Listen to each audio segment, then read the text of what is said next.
Oh yeah, that's good. Good job, guys. The only ones that parties that are viable are built on economic development. There you are. Get people to work, they pay in to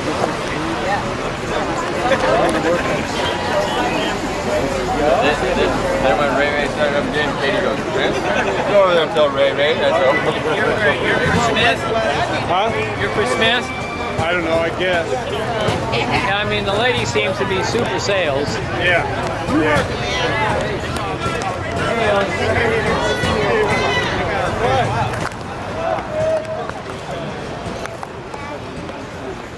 From the bake sale by 483, would you like a Oh, I'd cookie? love one. There you go, Thanks, Mr. from Eddie. 483. That's 483 bake sale. You know, they raised $500, and so they've almost raised enough to save the city budget, save the workers, and save the parks and stuff. They only need 17.4999 million more, and then they'll save the city from economic disaster. It's a start. Now we need the city to help pitch in. That's right. Yes. We've done our $500. Now they do 17.5 million. Okay, and we'll keep doing this. That's right. Thanks. 1%.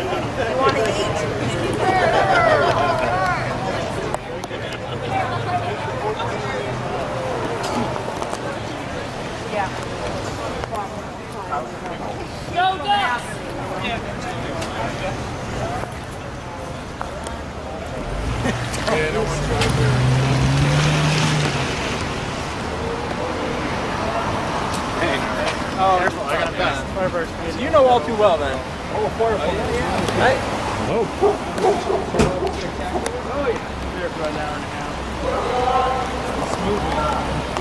Smooth as hair.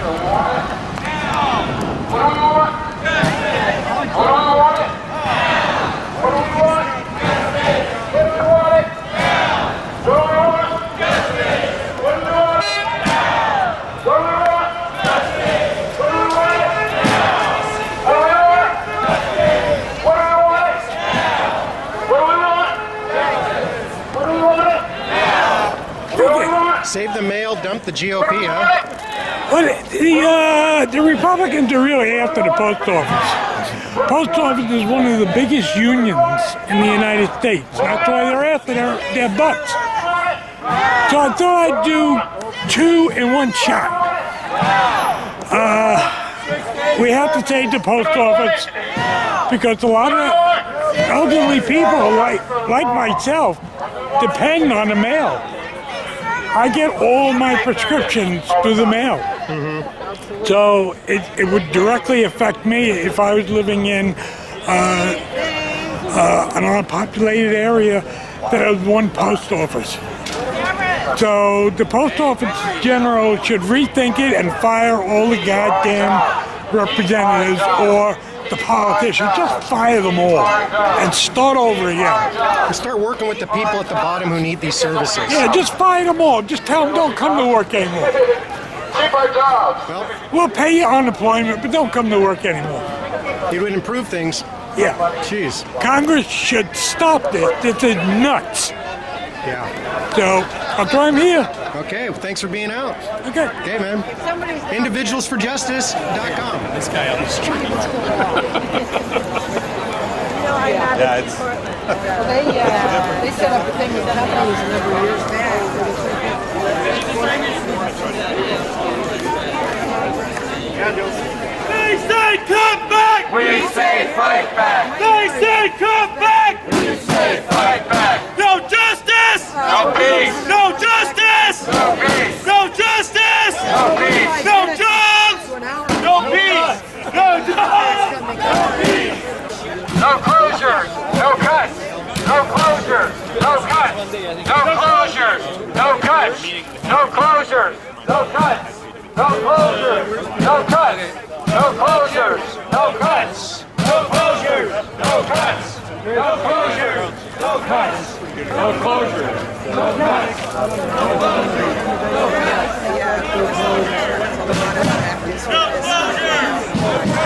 No closures. No cuts.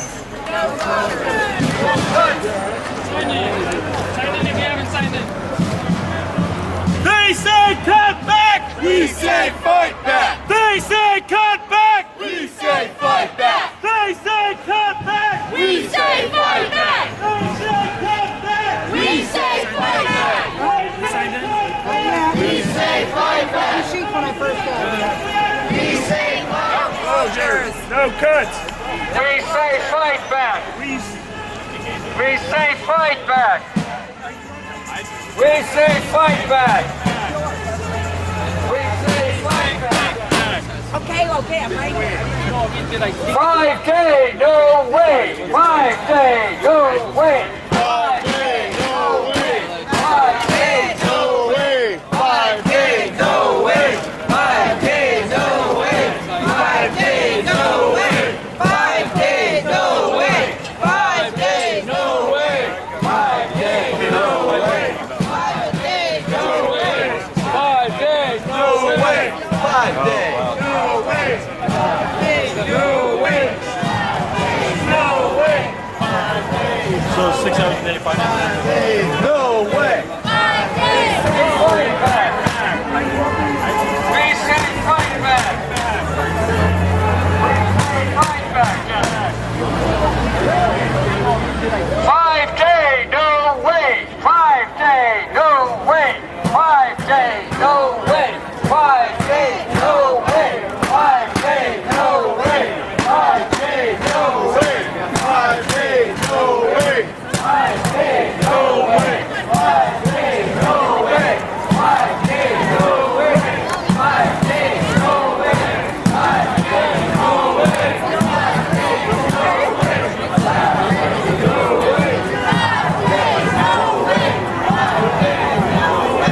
way. 5K, no way. 5K, no! Saved post office. Got to go. Hey, hey. 6-day Ho, service. ho. You bastards have got to go. Hey, hey. It's in front of the main post office in Portland, Oregon. Fight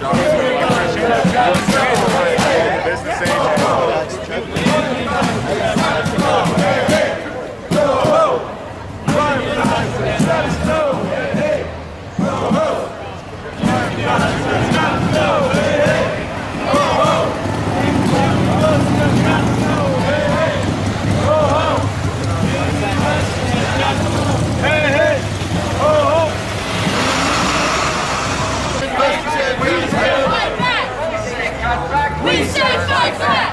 Say cut back. We say fight back. We say fight back! Cut back. Fight back. They say cut back. We say fight back. They say cut back. We say fight back.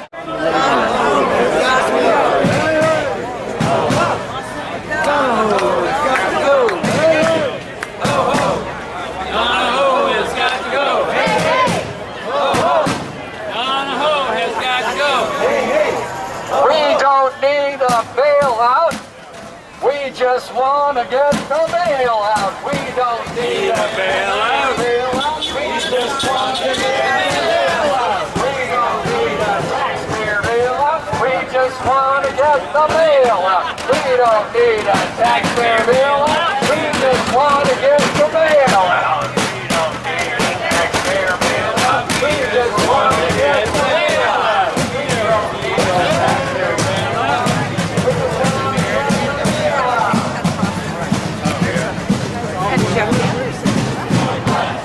No closure. No cut. No closure. No cut. No closure. No cut. No closure. No cut. No closure. No cut. No closure. No cut. No closure. No cut. No closure. No cut. No closure. No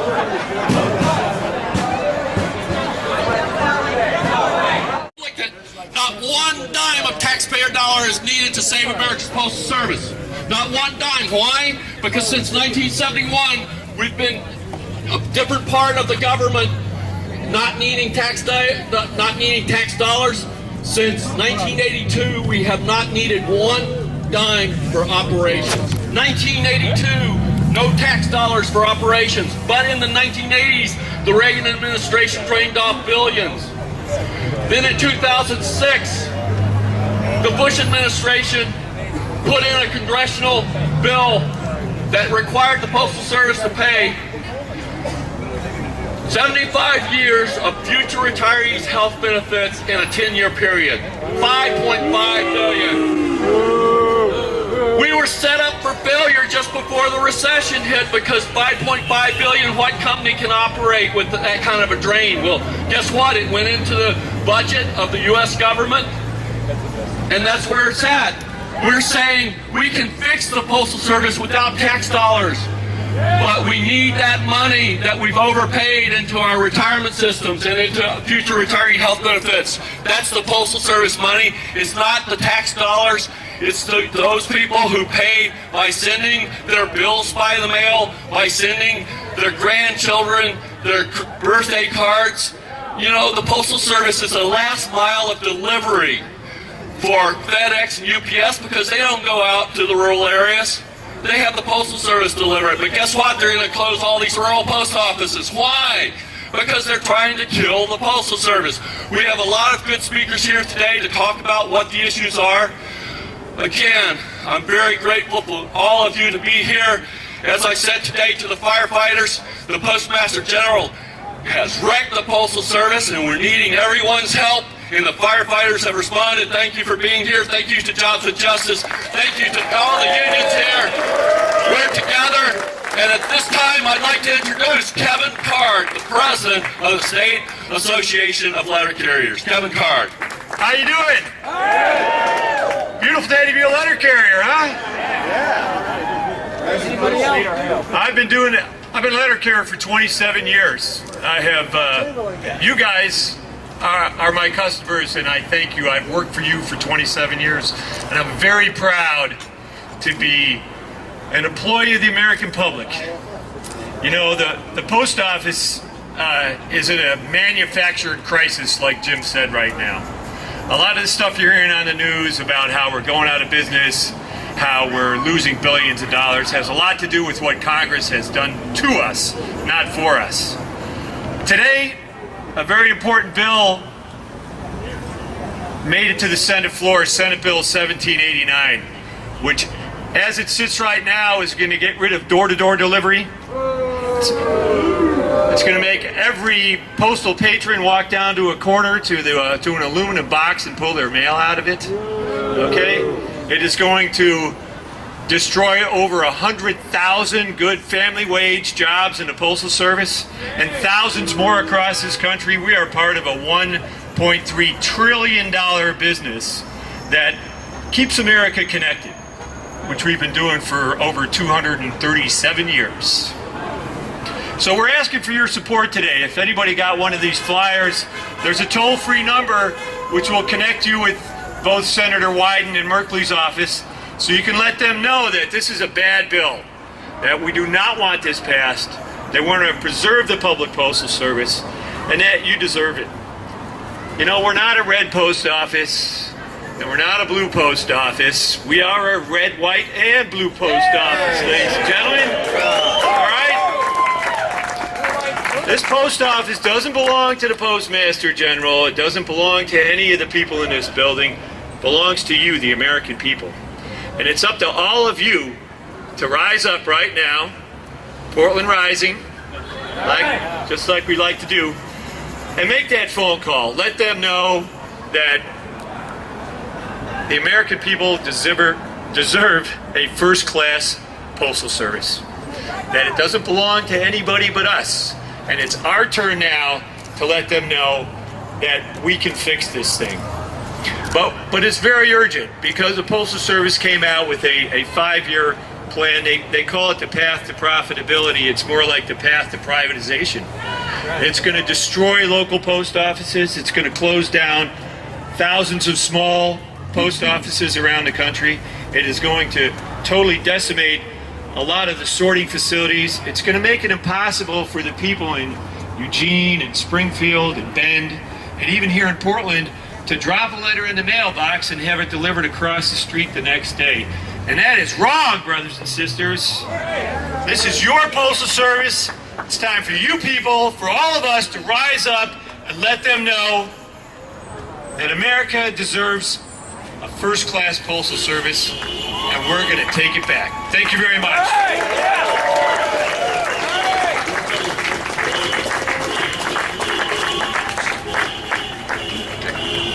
We have a representative from the Rural Organizing Project. If you would come forward, we'd appreciate it. I'm Kara Schufeld. I'm an organizer and the director of the Rural Organizing Project. That's out of Scappoose. If you head towards Astoria, you'll go through Scappoose pretty quickly, but you will go through it. And I'm here to tell you today that actually it's not just a Portland Rising. It's a Summer Lake Rising. It's a Fort Klamath Rising. It's an Agnes Rising. It's a Deadwood Rising. It's a Swiss Home Rising. These are communities who are facing closures of their rural post offices.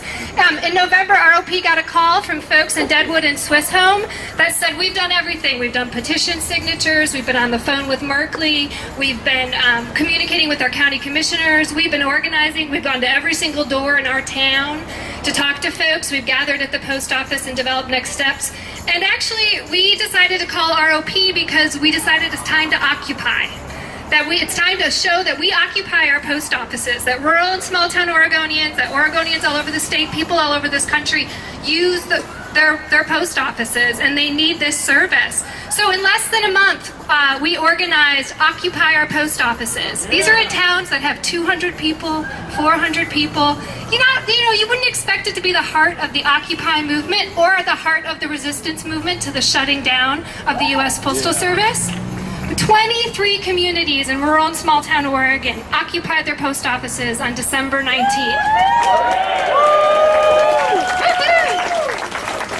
And that's where we gathered over 1,600 petition signatures. Now on the street corner in Portland, you could probably gather that a little bit quicker than you can in the smallest towns of Oregon. So if you could imagine that work that went into gathering 1,600 petition signatures and then coordinating on the same day, visiting all of our members of Congress, saying we need to save this service, we need to deal with the 2006 legislation that's the real crisis, and we need to support all Oregonians across the state and all people across this country, whether you live in the big city, whether you live in the smallest town. I just got back from Summer Lake, Oregon, which is, if any of you know where Medford is, and then you go east, you'll get to Klamath Falls, and then you go east, you get to Lakeview, and then you go north, and you get to Summer Lake. And I hung out with some retired postmasters there, the owner of the general store, and these folks literally, the organizing they did to save their post office was incredible. But the heart of their stories wasn't just all the testimonies they put together, the research they did on the wind impacts, to travel to the next post office and what the wind and the weather is like and how they'll be hard for folks in their community. But the heart of their stories was actually about it being a community hub. That literally, this is where seniors meet on a day-to-day basis. That the rural post offices are oftentimes the heart of the community, oftentimes the only thing in the community, maybe a country store as well. So the service is not only important for mail delivery, it's also important for folks to be able to meet and come together in their communities. So there is a rising happening. And it's a rising happening all across Oregon. It's happening in Portland. It's happening in the smallest towns. And it's really been, I want to thank you all for being here and for doing this and for standing up. And I want you to know that I came because I'm the closest. Scappoose is the closest. But there are folks from every corner of this state rallying with us. And they've got incredible stories to tell. And they're doing incredible work. And the work of a rural postmaster is a lot more than getting folks their mail. It's also about saving lives. It's also about recognizing whose mail is piling up. We better go by and figure out why they haven't come and picked it up.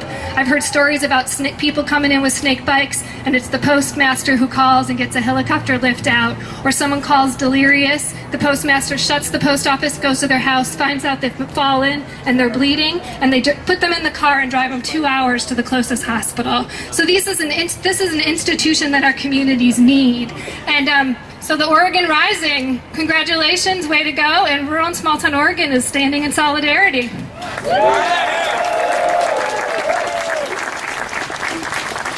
Thank you, Kara, and Rural Organizing Project. Well, as I mentioned, how many firefighters we have? Yeah! Now that's what we need tax dollars for? Yeah! For the services were essential. We don't need tax dollars to save the post office. But let's put our taxes where they're most benefit to the human beings in our society, right? All right, and so we owe firefighters a tremendous debt of gratitude. Well, we have a firefighter with us right now to speak. However, he's speaking as the president of the Oregon AFL-CIO. Tom Chamberlain needs no introduction, but brother, step on up.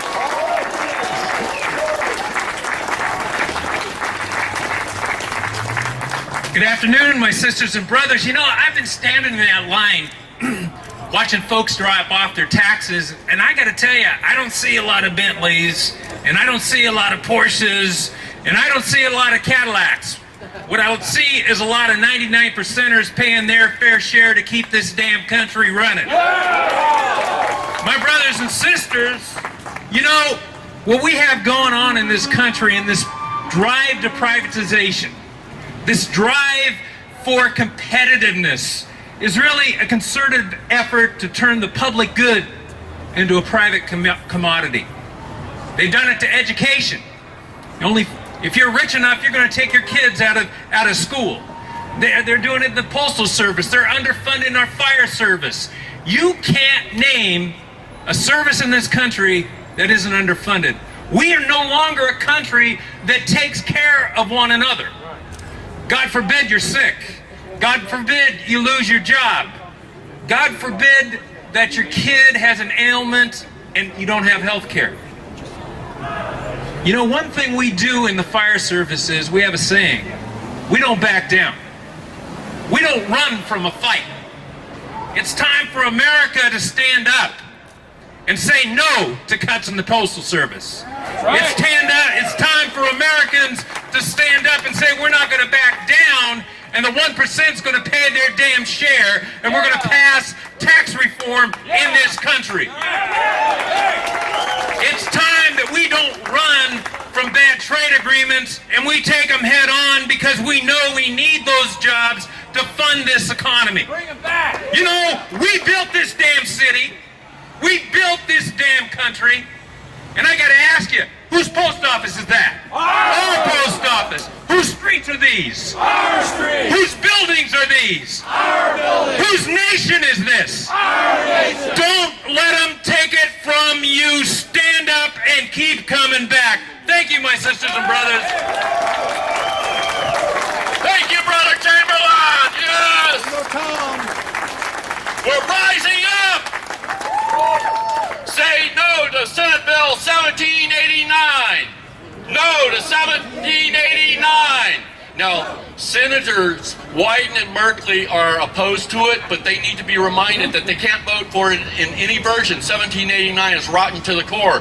But there's an alternative, Senate Bill 1853.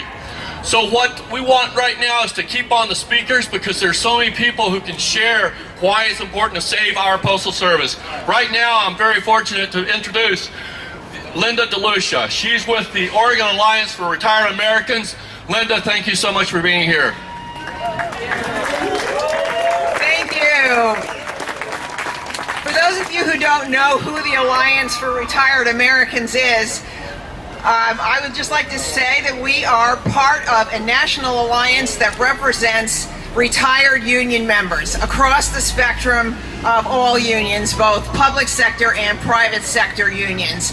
Right here in Oregon, our Oregon chapter president is a retired postal worker, Scott Blau. So we come to you today to support you on two fronts. First of all, of course, we support or we oppose the cutting of thousands and thousands of good family wage jobs. And of course, we oppose the destruction of our postal system, which has served us all for so many years, for all of the years of our life. We don't want to lose it now. Second of all, we come to you representing seniors. As many people know, there are seniors who live alone, and they are housebound, both in metropolitan areas and in rural areas. These seniors depend on timely postal delivery of their medications, of medical equipment, of other necessary items that they cannot get any other way. And rural seniors are even in a worse position because their service is threatened altogether. Now, there are some seniors who see no one else all day but the mail carrier.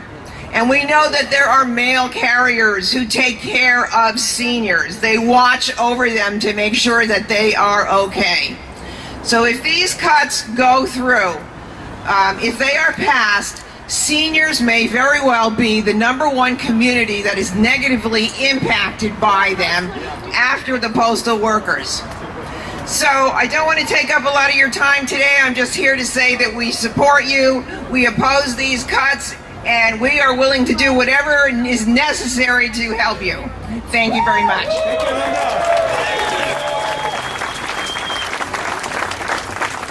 Thank you, Linda. Wesley, are you available? Here. Thank you. Wesley's with the, he's a city worker, and as we all know, all workers around the world are under attack. But right here in our city, we want to support each other, right? Woo! Solidarity forever. Portland's a union town. Oregon's a union state. We're going to stay that way, not like Indiana and the other places that have gone right to work. So right now, Wesley's going to share a few of the issues that they're going through, and we appreciate your attention. Thank you all for coming out. I just wanted to say that my name is Wesley. I work with Laborers Local 483. I'm a proud employee of the city of Portland, and I couldn't be prouder to stand with my brothers and sisters here today to defend a right that we all have, which is for decent wage jobs. The postal workers are exemplary in this. They deliver efficient services, and they have for years, and we have to stand up for these people. I also wanted to say that what Brother Chamberlain said earlier is exactly what's going on. This is about more than Gresham Barlow. This is about more than Portland City Hall budget cuts. This is about austerity. This is about attacks on working people all over the world. I want to read you a quote from John L. Lewis, the longtime president of the United Mine Workers of America. He said this about workers during the Great Depression. He said, "The workers of the nation grew tired of waiting for the corporate industry to right their economic wrongs, to alleviate their social agonies, and to grant them their political rights. Despairing for fair treatment, they resolved to do something for themselves." And they did. They organized and they built the most powerful economy this country has ever seen. And they based it on the idea that there's no such thing as menial work. There's only menial wages. Now, here we are, 70 years later, and the greedy bastards have figured out a way, once again, to take what they feel is theirs. We can't allow that to happen. We have to stand together. Every time there's a chance to fight, like right here, we have to stand up together. We have to create a unified voice. We must, at every opportunity, protect each other. Solidarity is the key, and unity is the way forward. When we speak as one, we can deliver the message that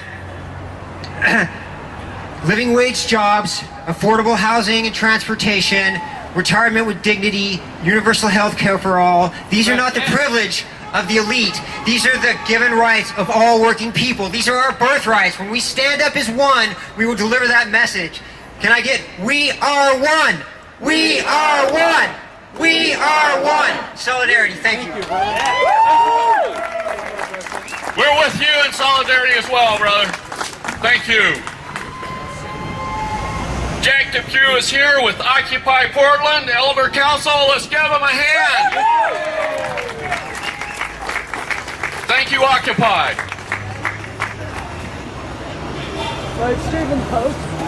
Preach it, brother.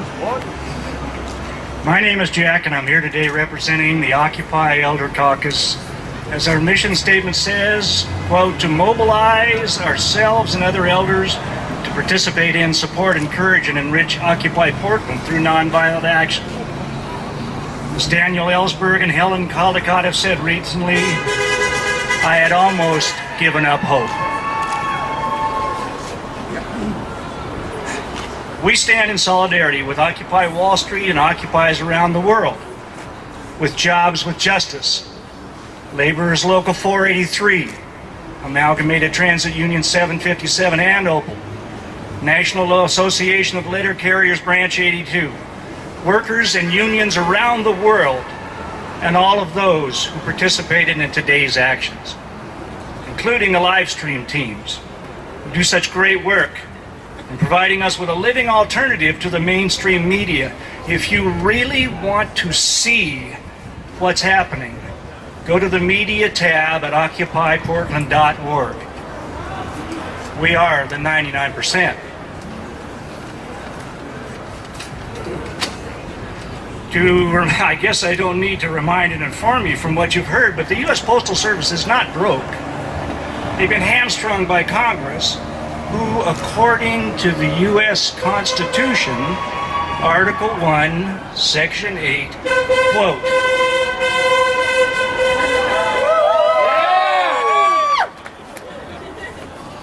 quote, shall have power to establish post offices and post roads. Instead, this Congress has been in the process of destroying that most important public service. I repeat, service. The Postal Service was never meant to perform as a for-profit business using a 1%er business model. No. It was meant to assure communication for the people, and it costs us nothing in tax dollars. Nothing. The results of the invasion of this public service will be many, and you have heard of them. These cuts will result in closures of post offices and distribution centers, which will put thousands out of work or forced into too early retirement. It will result in delays in and additional costs of delivery of medications, community newspapers, bill payments, letters to our loved ones, to name only a few. As a letter carrier said to me prior to a recent action, if you think it's snail mail now, just wait. And that can be deadly. Community actions such as this have postponed the closures and layoffs until May 15th. Please continue to be involved in keeping this from happening in whatever nonviolent way you can. And I have one more thing to ask of you. Before you leave here today, exchange phone numbers, email addresses with people you don't know. Smile, introduce yourself, because this is what democracy looks like. Thank you for letting me speak. Thank you, Jack. Thank you, Occupy, for all your support here and all through this struggle. Right now, I'd like to know how many postal workers and letter carriers are out there. Let's hear it. See, there's a lot of us, but there's more community. That's what we need. Thank you. We're not talking about our jobs, because every job's under attack these days. What we're talking about is the institution and saving it. It's extremely important. And right now we have a speaker. He's president of the American Postal Workers, Portland area local. Ryan Dunsmore is going to speak. And then we have a couple other speakers, and then music. So we have the post riders, a special song for this occasion has been written. So we're hoping that the rain continues to hold off, and we are so grateful for all of this. Thank you. Brian. Providence, Providence. Well, thank you, everyone. Thanks for coming out. We really appreciate your support. I'm Brian Dunsmore. I'm president of the American Postal Workers Union. I represent all the clerks, maintenance, and MVS people that work in this building 7 days a week, 24 hours a day. I've been a proud postal worker for 15 years. I've been a user of the mail my entire life. From the day when I was born and that first birthday card my grandparents put a buck in it, till I was about 16, and then unfortunately the next year the money went away. But I still get those birthday cards every year. My son's right down here. His grandmother, through the mail, mailed us, through media mail, books. And we're reading those books right now. And we have a lot of supporters out there that go, well, if you slow down the mail, if you do this, they'll just go to the competitors. Bull. There is nobody who competes with the United States Postal Service. We deliver 160 billion pieces a year at a cost of pennies. Our competitors, to say those same books, charge $16. It wouldn't have happened. What will happen is communication will stop. You'll use email. Right, when you got a job and you can afford the $40 to pay for internet. What we're talking about is reform. We got to get it done. The Postmaster General is going to shut everything down. We got 1 month. The bill that came up today was stopped.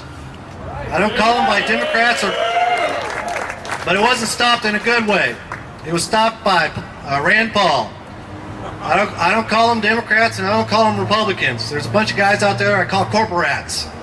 All they're looking to do is tear us down and privatize. And that's what he's about. That's what McCain's about.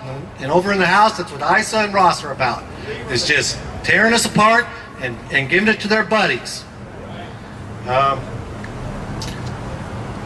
Everybody, there's been some really good speakers here today. And Jamie was leading everybody really loud. I want you to pull out your cell phones. Because they can't hear us, folks. I can yell, and I can yell, and I can yell, but they cannot hear me in D.C. So pull out your phone right now. Right now, brothers and sisters, citizens of the United States, exercise your right to speak to your senator and call 1-202. Right now, brothers. What are you waiting for? Because they're going to shut us down.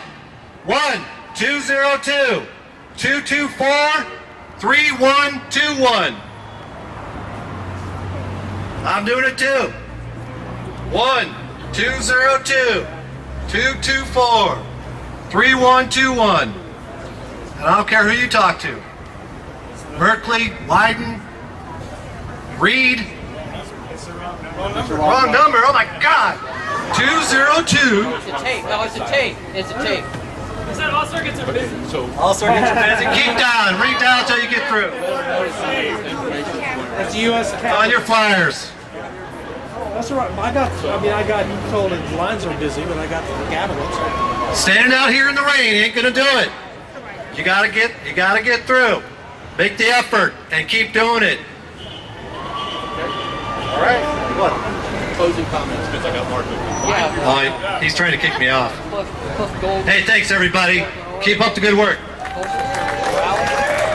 Brother, I'm a letter-carrier and I can see that rain coming. Don't privatize it. We have one more speaker. Shut it down. Marco, come on up. And Marco's with Jobs with Justice. How many are with Jobs with Justice? Portland Rising. Yeah! Keep it going. Keep it going. Thank you very much. And I'm going to be pretty brief. But any of you, did you sign up already for this sign-up sheet that I got here?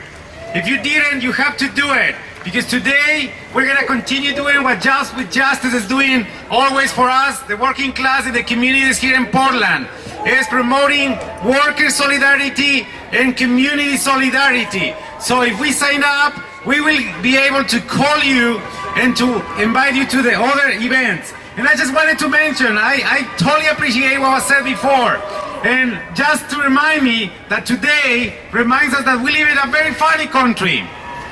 It's very funny country because the government and the politicians are very hard working to create jobs, right? Have you heard that? Everyone, from the left to the right, for up and down.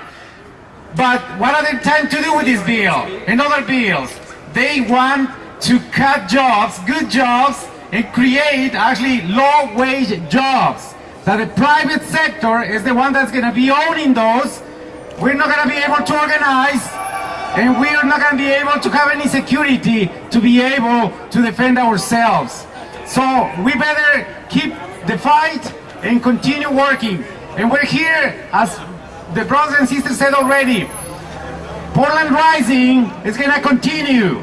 Today was another day. It was number 5 Portland Rising. There we go, Jamie. Isn't it good? So we're going to continue doing it and promoting working solidarity. So wait for the email and the mail and everything, and those postcards that we send to invite you to the next event. So I just want to thank everyone for coming here, and we're going to end up, and I'm going to end up with the chant that we heard today from Jamie. When the postal workers are under attack, what do we do? When the postal workers are under attack, what do we do? Thank you very much. Okay, we're going to have music now. We have the Post Riders. Now, Post Riders are postal workers mostly, but they're also relatives of Brother Peter Shapiro. And Peter wrote a song, and so we're going to hope that the music can continue with rain anyway. So stay, we're going to take this out of the way, brother. Okay. Peter, check that one, please. I just want to remind everybody that Peter Shapiro wrote this song. Oh, I had a little help. And Mark helped, his cousin, Mark Loring. And I'm making him sing too.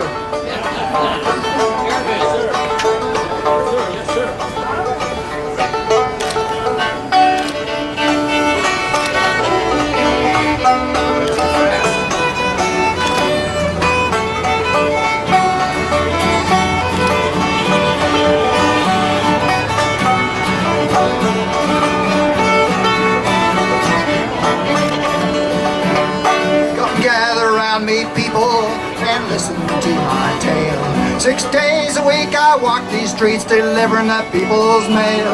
I give you all the best I can and never do you wrong.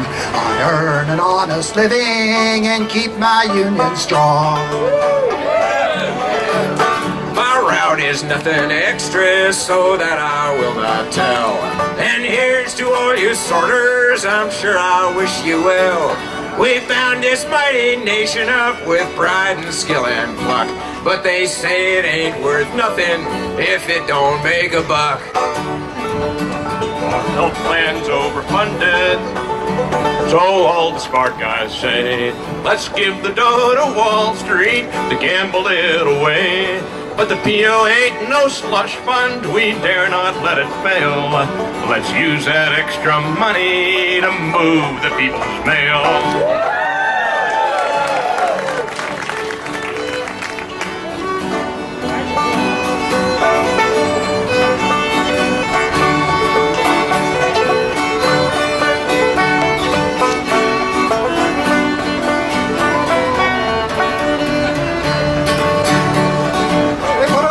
On hiring, and that just would not stand. And now they're cutting service friends, it's got way out of hand. They say 5-day delivery is gonna make things better. Forget about your vote by mail and old granddaddy's letter. I bring you all your magazines, your methods and your meds. Your stamp, it pays my wages, not a nickel from the feds. But if you don't want to lose it, you'll have to up and say, now listen to me, Congress, don't take my mail away! This congressman named Isa, I guess you know him well. He doesn't like our union, he'd send us straight to hell. When he was just a young punk, he'd rip off people's cars. But before he steals our mail, folks will see him behind bars. This senator named Lieberman, an awful holy Joe. He doesn't make much sense to me, but hey, what do I know? He's a big shot politician, I'm just a working stiff. to save the Postal Service, he'd drive it off a cliff.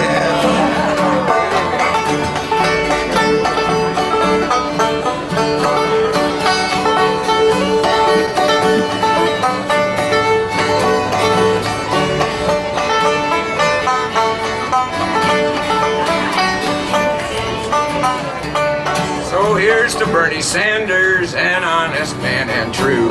To keep the mails a-moving, he'll fight for me and you.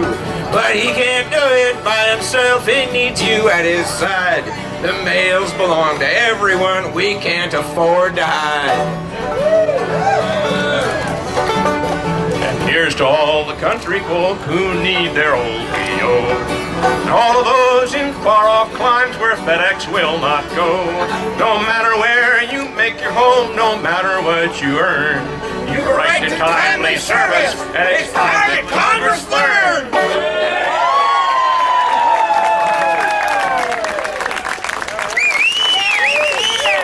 Pete Shapiro, folks. Yay, Pina! Thank you, Post Riders! And I want to thank Jamie Partridge and the organizing committee as well. Thank you, brother Jamie. You've all been wonderful. Thank you, and we got this fight. As always, the struggle continues. Thanks again to Jobs with Justice, Occupy, and all the people represented here today. Can't be listed because we're all of America. Thank you. All right.